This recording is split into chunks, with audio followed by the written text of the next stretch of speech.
നിനിവെ അതിപുരാതനമായൊരു pagan നഗരമാണ്. ദുഷ്ടത നിറഞ്ഞൊരു നഗരം. ദൈവത്തിൻ്റെ പ്രതികാരം അത് നശിപ്പിക്കുവാൻ തയ്യാറായി. അപ്പോൾ പ്രവാചകനായ ജോനാസ് ദൈവത്തിൻ്റെ ശബ്ദം കേട്ടു. നിനിവേയിലേക്ക് പോവുക, നീ അവരോട് പ്രസംഗിക്കണം. അവരുടെ കുറ്റത്തെപ്പറ്റി ഞാൻ അറിഞ്ഞിരിക്കുന്നുവെന്ന് അവർക്ക് മുന്നറിവ് നൽകുക. ആ കൽപ്പന കേട്ടയുടനെ ജോനാസ് എഴുന്നേറ്റു. പക്ഷേ ദൈവത്തെ അനുസരിക്കാനായിരുന്നില്ല അയാളുടെ ഉദ്യമം. കർത്താവിൻ്റെ മാർഗത്തിൽ നിന്ന് ഒഴിഞ്ഞു മാറാനായിരുന്നു ജോനാസിൻ്റെ ആശ. ജോപ്പായിൽ നിന്ന് അദ്ദേഹം കപ്പൽ കയറി. താർസീസിലേക്ക് പോകുന്നൊരു കപ്പലായിരുന്നു അത്.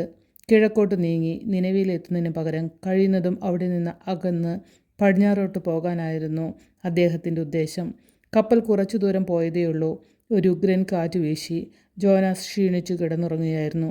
അത് കണ്ടിട്ട് കപ്പിത്താൻ ഉറക്കെ വിളിച്ചു പറഞ്ഞു, മനുഷ്യ ഉണരൂ, നാം നശിക്കാൻ പോകുന്നു. സഹായത്തിന് നിങ്ങളുടെ ദൈവത്തെ വിളിക്കൂ. കാറ്റ് പിന്നെയും ശക്തമാവുകയായിരുന്നു. ആരായിരിക്കും ഈ കൊടുങ്കാറ്റിന് ഇപ്പോൾ ഉത്തരവാദി എന്നറിയാൻ നറുക്കിടണം എന്നായി കപ്പൽക്കാർക്ക് അഭിപ്രായം. നറുക്കിട്ടു. നറുക്ക് വീണത് ആർക്കാണെന്നോ? ജോനാസിന്. അദ്ദേഹം ഞെട്ടിപ്പോയി. ദൈവചിത്തത്തെ അനുസരിക്കാത്ത കുറ്റം അദ്ദേഹം ഏറ്റുപറഞ്ഞു. ദൈവത്തിന് ജോനാസിനോടുള്ള കോപമാണ് കൊടുങ്കാറ്റിന് കാരണം എന്ന് എല്ലാവർക്കും ബോധ്യപ്പെട്ടു. മറ്റുള്ളവരുടെ ജീവൻ രക്ഷപ്പെടുത്തുന്നതിന് വേണ്ടി തന്നെ കടലിലേക്ക് എറിഞ്ഞുകൊള്ളാൻ അദ്ദേഹം സമ്മതിച്ചു. കപ്പൽക്കാർ അദ്ദേഹത്തെ കടലിലേക്ക് എറിഞ്ഞു.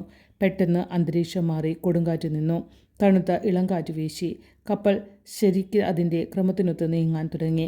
ദൈവത്തിൻ്റെ ഇംഗിതം അനുസരിച്ച് ഒരു തിമിംഗലം വന്ന് ജോനാസിനെ വിഴുങ്ങിക്കളഞ്ഞു. തിമിംഗലത്തിൻ്റെ വയറ്റിൽ ഇരുന്നു കൊണ്ട് ജോനാസ് പ്രാർത്ഥിച്ചു, ഓ കർത്താവേ, അങ്ങ് എന്നെ ഇതിൽ നിന്ന് രക്ഷിക്കുമെങ്കിൽ ഞാനെന്നും അവിടുത്തോട് അനുസരണയുള്ളവനായിക്കൊള്ളാം എന്ന് വാഗ്ദാനം ചെയ്യുന്നു. 3 ദിവസം കഴിഞ്ഞപ്പോൾ തിമിംഗലം ജോനാസിനെ കരയ്ക്ക് കക്കിയിട്ടു. നിനിവേയിലേക്ക് പുറപ്പെടാൻ പിന്നെ ജോനാസ് ഒന്നും താമസിച്ചില്ല. പട്ടണത്തിലെങ്ങും നടന്ന് ജോനാസ് പ്രസംഗിച്ചു, 40 ദിവസത്തിനകം നിനിവെ നശിക്കും. ഇത് കേട്ടുകൊണ്ട് രാജാവ് മുതൽ കീഴറ്റം വരെയുള്ളവർ ദൈവത്തിൽ വിശ്വാസം പ്രകടിപ്പിക്കുവാൻ തുടങ്ങി.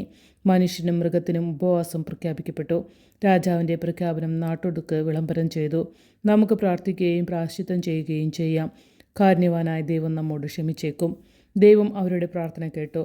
പ്രായശ്ചിത്തം സ്വീകരിച്ചു. നിനിവെ രക്ഷപ്പെടുകയും ചെയ്തു.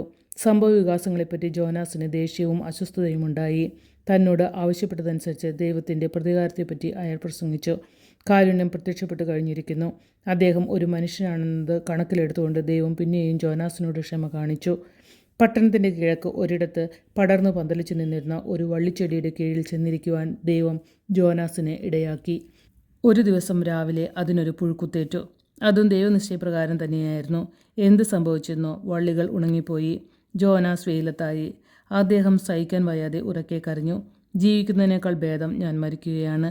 കർത്താവ് അപ്പോൾ ജോനാസിനോട് പറഞ്ഞു, ആ വള്ളികളോട് അരിശപ്പെടാൻ നിനക്ക് കാര്യമുണ്ടെന്ന് തോന്നുന്നുവോ?